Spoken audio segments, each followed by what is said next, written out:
jamais será um problema. Nunca será. Às vezes que eu vim aqui, eu saí vitorioso. Então, meu sentimento é de vitorioso, cara. A gente explica o porquê de tanta confiança. Nos últimos 12 jogos entre Botafogo e Flamengo aqui no estádio, 11 vitórias rubro-negras, incluindo a deste sábado. Discussão sobre profundidade, sobre velocidade, atacar a última linha do adversário, atacar as costas. Duas curiosidades deu muito essa jogada de perigo. Desculpa, duas curiosidades sobre o que você levantou, pensando na continuidade de Botafogo e Flamengo. Primeiro, o Anselmi deu hoje sinais de que desistiu da linha de 3 defensores ou parecia mais uma leitura do adversário? E segundo, esse Samuel Lino cortando para o meio, que apareceu hoje, inclusive, para fazer o gol, né? Uma mudança que o Leonardo Jardim pretende implantar no... Eu sei que...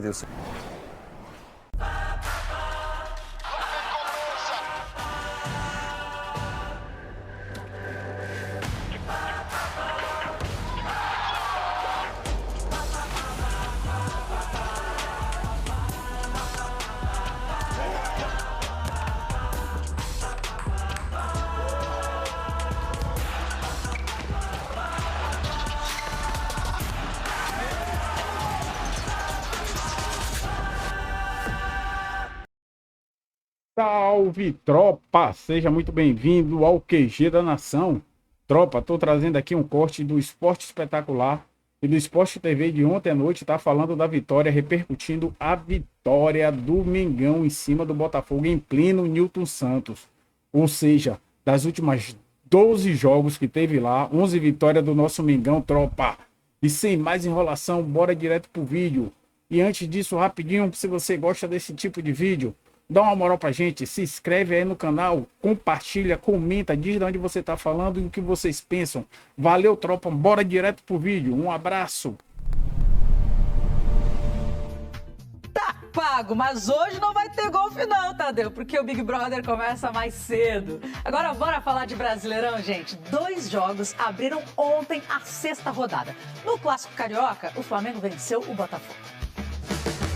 Pergunte a um rubro-negro qual é a sensação de estar neste lugar, nesta arquibancada, neste estádio. O Newton Santos é a casa do Botafogo. Mas quem é Flamengo, ultimamente, sai daqui quase sempre feliz. Vocês então enfrentar o Botafogo aqui não é um problema, é isso? Jamais será um problema. Nunca será. Às vezes que eu vim aqui, eu saí vitorioso. Então, meu sentimento é de vitorioso, cara. A gente explica o porquê de tanta confiança. Nos últimos 12 jogos entre Botafogo e Flamengo aqui no estádio, 11 vitórias rubro-negras, incluindo a deste sábado. A de ontem começou a ser construída no início do jogo. Aos 13 minutos, Samuel Lino aproveitou o desencontro da zaga alvinegra e fez 1-0. Ainda na primeira etapa, falta de Barbosa em Pedro, na entrada da área.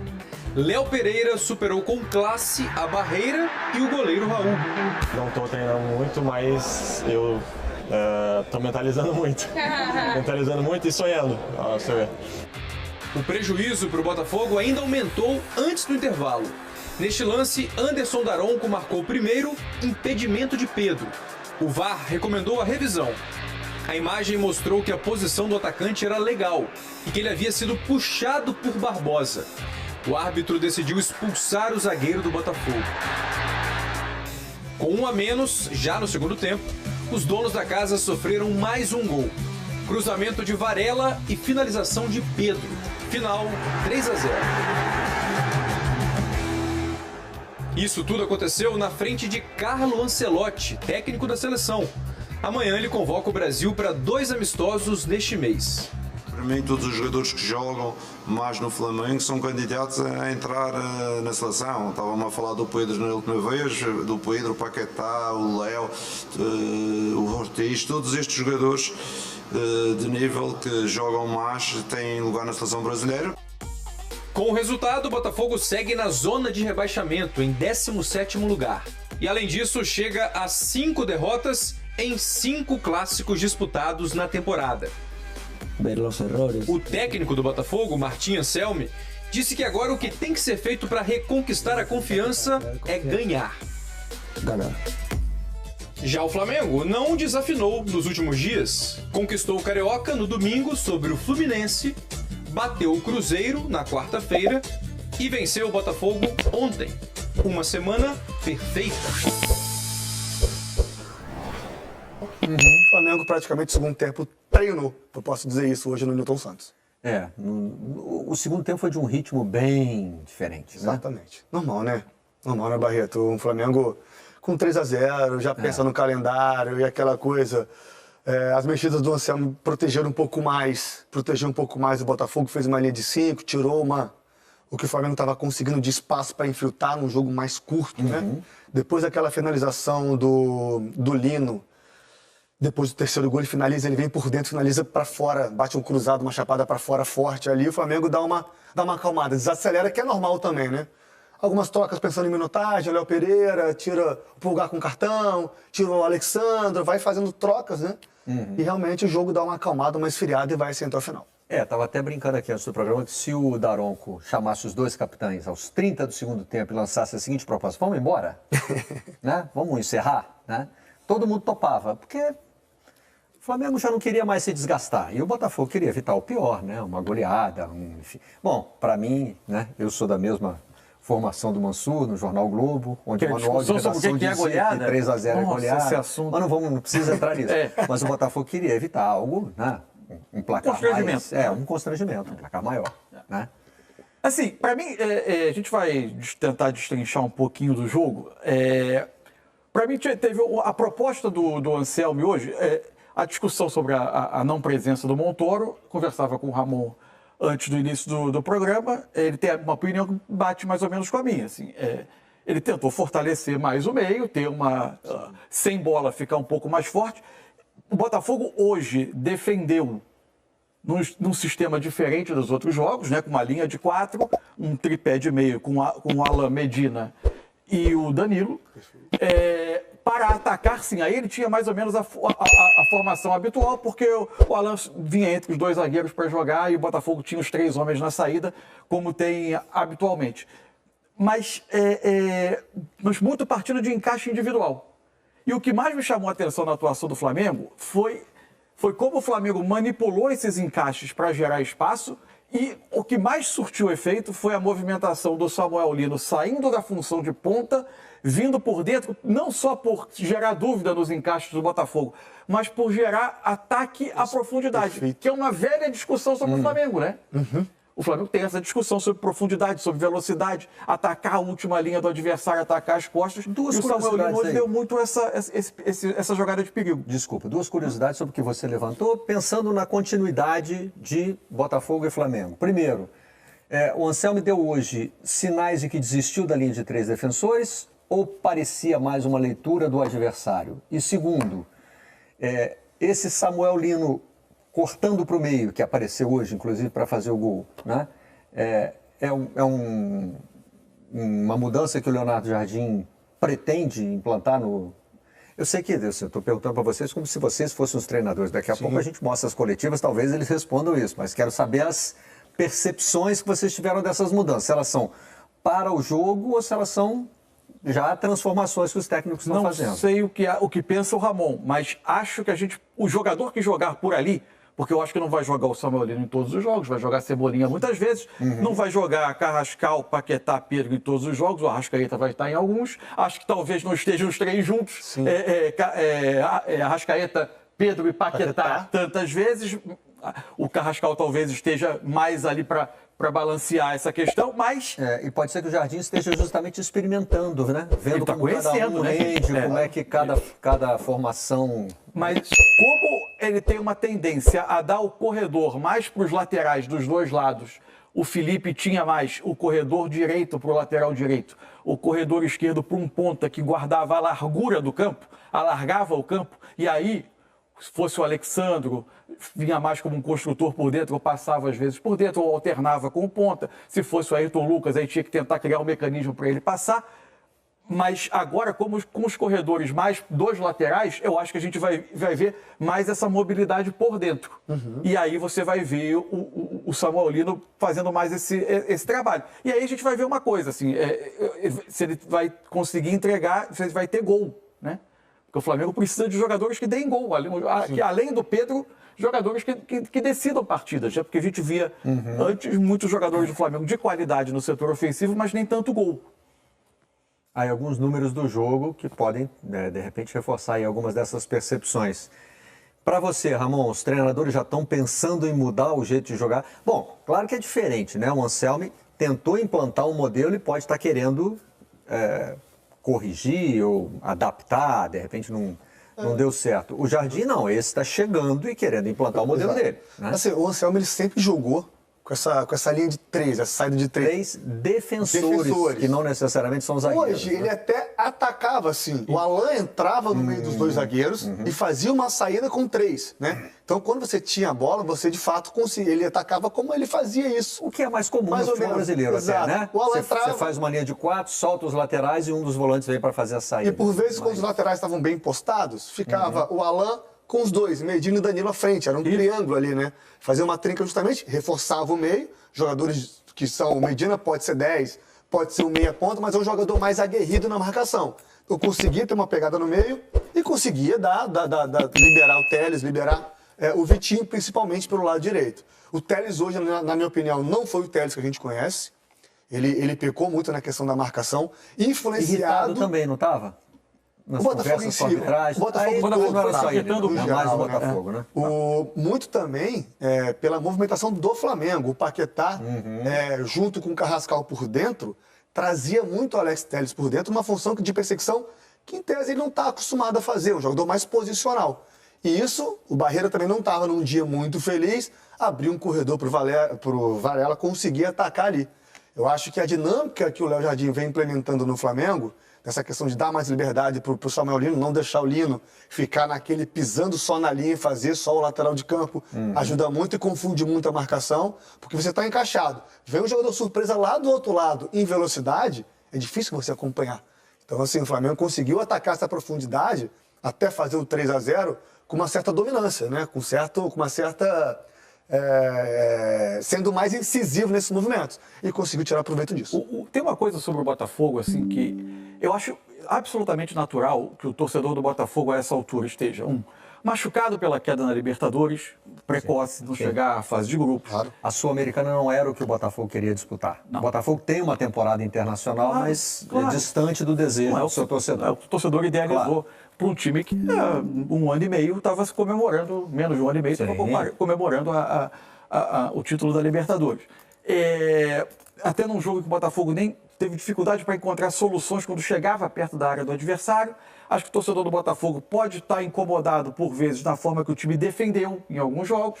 Pode ter se incomodado com o que ele entendeu como uma insistência com o Matheus Ponte naquela função. Eu acho até que, pela forma de atacar, fazia sentido. O Anselmi gosta que os zagueiros que estão pelos lados da defesa tenham condução para avançar e criar dúvida na marcação adversária, e ele pode ter esse perfil com mais dificuldade para defender. Uma série de questões. Agora, o que eu vejo de questões que não estão muito resolvidas nesse Botafogo? E acho que muitas delas passam menos pelo treinador. Primeiro, a questão que os goleiros não conseguiram acertar ao longo do ano. E não ter essa confiança ali, e nas duas áreas é difícil. Porque na frente... A última vez que a gente viu um episódio como esse. Assim. Terceiro goleiro jogar um clássico desse. Terceiro goleiro tem que entrar e para jogar um clássico, né? Com esse peso nas costas. Isso.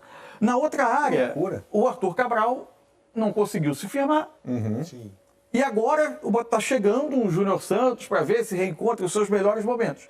Eu acho que os jogadores de frente, acho que o Matheus Martins, o Barreira, todos têm as suas qualidades, mas não ele junto com o Arthur Cabral talvez formem o trio que individualmente hoje passe as piores sensações ao torcedor das últimas 2 temporadas do Botafogo. Sim. 24 nem se discute, né? Claro. O que é.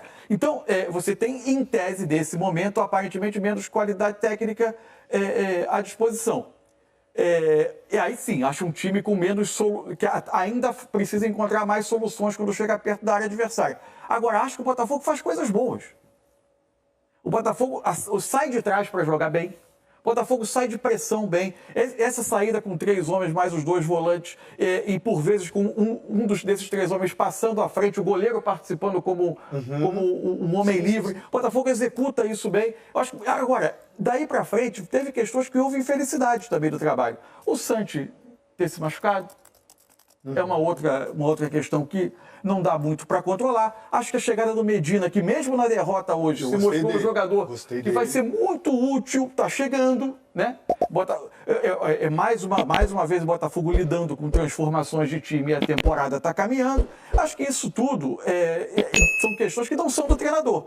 Então, eu entendo que existe uma pressão, mas eu acho que tem coisas do trabalho que indicam que o Botafogo pode crescer ainda. Não tem muita dificuldade de dizer que o Botafogo vai disputar lá em cima, mas eu acho que tem coisas que o Botafogo pode crescer. E essa decisão em torno do Montoro sempre vai chamar atenção, né? Um jogador que se destacou na temporada passada, e é mais uma que a gente fica pensando se é pontual ou se é ajuste de rota. Eu acho que é pontual, pensando no adversário, pensando em acompanhar o Varela, né? O Jordan Barreira, obviamente o Montoro, em relação à técnica, o Montoro, ele tem mais qualidade com a bola no pé do que o Barreira. O Barreira é um jogador mais tático do que o Montoro. Eu acho que pensando hoje na questão da tática, de acompanhar o Varela, de tentar ajudar o Alex Telles no lado direito, que é muito forte do Flamengo, a escalação foi pensando nisso. Só que não aconteceu. E aí quando não acontece, eu entendo totalmente o torcedor de ter a crítica, de chamar o treinador de burro, que foi chamado o Anselmo de burro hoje. Apesar da mexida que ele fez para fazer uma linha de 5, eu concordo com ela. Ele fez para estancar o que o Flamengo estava tentando fazer. Então, assim, ele minimizou danos. Ele, já tomei 3, não vou tomar mais. Ele coloca uma linha de 5, bota 3 volantes, traz o Medina para dentro de novo, e ele consegue ter, vamos dizer assim, não vou dizer o controle do jogo, mas ele consegue ter uma saída, ele consegue ter um meio mais encorpado. Né? Ficou Nilton, Danilo e Medina por dentro, com uma linha de 5 ali, o Vitinho subindo e voltando nessa marcação. O Botafogo conseguiu, claro, o Flamengo diminui o ritmo, mas o Botafogo também consegue controlar um pouco mais essas ações. Eu acho que a do Montoro se passa muito por isso, Barreto, pela questão tática mesmo, de comprometimento defensivo. Coisa que o Montoro, ainda por ser muito jovem, por ter uma projeção, espaço para crescer, ainda não conseguiu amadurecer ainda na sua carreira essa questão defensiva. Por falar em questão tática, temos mesa tática? Vamos lá, vai. Com a ajuda luxuosa aqui do Ramon. Vamos começar? Eu desenhei o campo assim, que para mim eram como estavam os encaixes do Botafogo em relação ao Flamengo. Então, em tese, o Arthur Cabral era o responsável pelos 2 zagueiros, Medina e Danilo saíam nos volantes, o Barreira, no início, né, enquanto ele ficou pelo lado esquerdo, acompanhava o Varela, Telles com o Carrascal, Alan com o Paquetá, os 2 zagueiros vigiando o Pedro, Vitinho com o Lino, Matheus Martins com o Alexandro. Quando o Flamengo iniciava a construção, tinha uma coisa que eu acho que acontece em muitos jogos, quando você tem essas marcações individuais, que é um mini-jogo dentro do jogo, que é isso aqui. Um 4 contra 3 nessa saída do Flamengo, tá? Então, isso começa a moldar o que vai acontecer no jogo. Para ter um 4 contra 3 aí, tem que ter um do outro lado também. Tem que ter, que aqui é a sobra. Por quê? O Botafogo aceita essa inferioridade para ter uma sobra na defesa. Porque não quer defender mano a mano a última linha defensiva. Para poder vigiar o Pedro. No lance do gol especificamente, o que acontece? O Carrascal vai trazendo por aqui o Telles, o Barreira está com o Varela e o Léo Ortiz sai para jogar por aqui. Como ele sai para jogar por aqui, ele acaba atraindo o Danilo para ir buscá-lo. Ao atrair o Danilo para buscá-lo, o Alan vai sair nele. Só uma dúvida aí, o Arthur Cabral erra nessa movimentação ou não? Não é a dele mesmo, ele tem que ficar ali. Em tese, o Botafogo permitia que alguém saísse em condução. Okay. O Samuel Lino faz esse movimento para dentro e o Vitinho vai acompanhando. Em dado momento, quando o Samuel Lino chega aqui, eles esboçam uma troca do Vitinho para pegar o Paquetá e o Alan, em tese, o Samuel Lino. Mas o Alan está atraído pelo Pulgar. E isso deixa o Samuel Lino num setor aqui que acaba ficando descoberto. Ou seja, as rotações do Flamengo geram as dúvidas de encaixe no Botafogo. E aí uma dúvida com o Ramon, que pode ter vivido situações como essa. Essa troca me parece sempre mais difícil para o defensor do que para o atacante. Muito porque está em movimento, Barreto. O atacante já ensaiou, né? Ele já sabe o que vai fazer. O defensor tem que entender na hora, né? Se ele der um passo à frente, ele abre as costas. Então a gente é recomendação. Protege o gol, protege suas costas. Certo. É melhor o cara dominar na sua frente, você sair do que você ter que correr para trás com ele na sua frente. Então, assim, é melhor você proteger o gol e esperar a movimentação, tentar fazer a leitura de onde o jogador pode ir. E contato com o outro também, ó, esse aqui é o meu, né? Tem que ser uma coisa ali na fração de segundo. É tão rápido o movimento que às vezes não tem tempo de falar. Tem uma coisa que está acontecendo, não sei se o Ramon entende assim. Para mim, cada vez mais, a gente está vendo essas marcações individuais acontecerem no futebol atual. Elas estão plenamente, de novo, entre aspas, na moda, né? E aí, perseguições longas, tem times que marcam individual só na saída de bola do adversário e quando precisam baixar, voltam a marcar mais por zona, fazendo 2 linhas. E tem times que vão, o Botafogo hoje em muitos momentos fez isso, vai com as perseguições mesmo marcando baixo. E aí, o que acontece? Cada duelo, o jogo vira uma sucessão de pequenos duelos pelo campo. Como, por exemplo, o duelo Barreira e Varela. Há uma bola que acaba ficando dividida, quando o Varela ganha, a partir daí ele tem o campo livre para fazer o cruzamento e o Lino está atacando a região de finalização para fazer o gol. Então, a partir da manipulação dos encaixes individuais do Botafogo e de ganhar um duelo que acabou sendo decisivo do lado do campo, o Flamengo construiu o seu primeiro gol. E foi construindo vantagens ao longo do jogo. Ao fazer essa movimentação, o Flamengo acaba com a dobra de marcação em cima do Pedro. Isso. A sobra ela acaba. Você tem ali um 2 contra 2. Dominó. Vai cada um tentando, vai escalonando pro lado esquerdo, no caso, né? Isso. E assim, durante em muitos momentos você via, teve momentos que você viu o Paquetá vir aqui, o Carrascal vir para dentro, o Lino atacar em profundidade. Isso tudo vai gerando dúvidas, quem pega quem, né? É uma mudança do Leonardo Jardim para o Felipe Luiz? O Felipe Luiz seria mais posicional?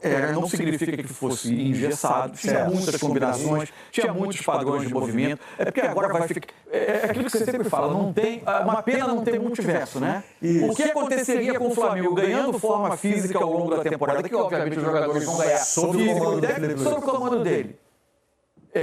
A minha tese é de que o Flamengo chegaria a um alto nível de novo. Sim. Só que agora vai acontecer com outro. E aí, possivelmente, quem fez a troca vai reivindicar o acerto, né? Enfim, é do jogo.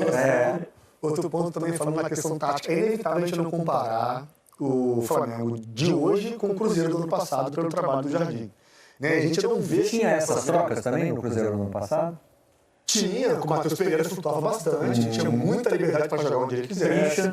Uma movimentação, o Pedro saindo bastante do meio dos zagueiros para vir meio que na meia direita para buscar o jogo, coisa que o Caio Jorge fazia. Mas uma coisa que me chamou a atenção, que não era de praxe do Flamengo, era esperar a equipe adversária num bloco médio. 2 linhas de 4 com dois atacantes à frente. Pedro e Carrascal na maioria das vezes, né? Com uma linha com Paquetá, Pulgar, Jorginho e Lino e a linha de 4 normal. Só que em determinado momento, claro, se esse passe estava com os zagueiros, se a bola fosse no goleiro, o Flamengo subia sua pressão para tentar forçar esse erro. Só que quando a bola estava com os zagueiros na intermediária defensiva, o Flamengo estava com 2 linhas de 4 bem postadas. Quando a bola chegava no centro do campo, era uma aceleração, uma intensidade na marcação para tentar abafar essa bola, tentar roubar e já sair no contra-ataque, né? Em transição direta e muita velocidade. O bloco médio, para quem não domina as expressões táticas. Aqui é o momento em que surge a jogada do segundo gol. Do terceiro, né? O segundo é falta. Isso. Não, mas acho que a origem da falta. O Pedro faz uma proteção. O Pedro faz uma proteção de costas aqui, ó. Junto à lateral. Ele faz a proteção, depois tem uma inversão de bola e que pega o Alexandro avançando aqui. Aqui foi quando o Botafogo tentou subir a marcação porque era um arremesso lateral. Né? E o Botafogo usou como um gatilho, né, que a gente fala, como uma oportunidade de pressionar, um sinal para todo o time subir e pressionar. O Pedro vai ter um papel muito bom nesse lance. Ele faz uma proteção, ele consegue jogar curto com o Paquetá.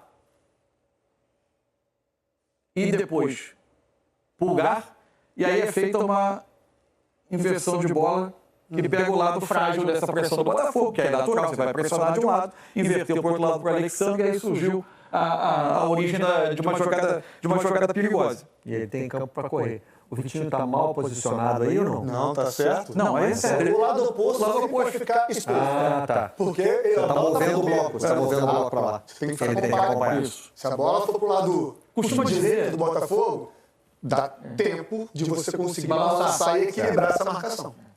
E se alguém fizer uma inversão direta e conseguir pegar, o que você costuma dizer é mérito do adversário. Se o cara saiu da pressão e deu uma virada dessa... Passa de 60 metros. Paciência. O cara que mexeu esses botõezinhos rubro-negros aí, você falou agora para falar. Vamos ouvir Leonardo Jardim. Jardim, boa noite. Vocês então enfrentar o Botafogo aqui. É isso aí, nação. Chegamos ao fim aqui desse corte aí, tá? Se você gosta desse tipo de vídeo, dê essa moral pra gente, se inscreve aí no canal. Crédito ao Esporte Espetacular e ao Esporte TV, tá?